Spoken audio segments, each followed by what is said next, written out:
ដំបូងយើងគិតថាចុចជាប់ចុចបានវា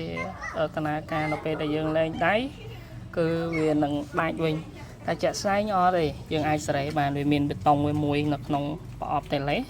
ហើយយើងចុចអមជាមួយនឹងតេឡេដើម្បីកំណត់វាឲ្យវាចុចជាប់បានមុនហ្នឹងគឺយើងចុចដកដៃវាលែងភ្លឺហើយដកដៃបានតែវាដាច់វិញឥឡូវហ្នឹងគឺចុច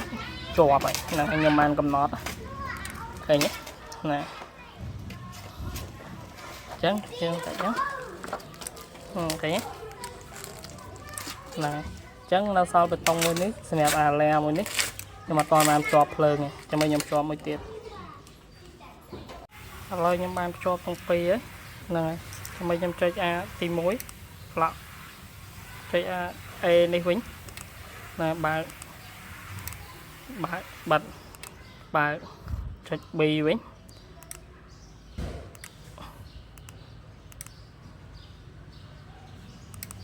អូខេអញ្ចឹងបានន័យថាប្រភេទប្រើបតយើងអាចកំណត់អញ្ចឹងខ្ញុំបញ្ជាក់ឡើងវិញសម្រាប់ប្រភេទប្រើបតយើងគេរៀបចំមកច្រើនណាសម្រាប់ការកំណត់របស់វាហើយសំខាន់យើងស្វែងយល់ពីវាហ្នឹងហើយអានេះខ្ញុំឆែកមើលដែរហ្នឹងហើយឆែកមើលក្នុងបណ្ដាញសង្គមដែរថារបៀបកំណត់របៀបអីវាមិនអញ្ចឹងណាហ្នឹងហើយជារួមបើយើងមានតេឡេវាស្រាប់ហើយយើងយកតេឡេមកតេឡេផ្សេងទៀតយកមកចម្លងបានចម្លងខ្លួនឯងហ្នឹងហើយអេមនោះប៉ុណ្ណឹងអញ្ចឹង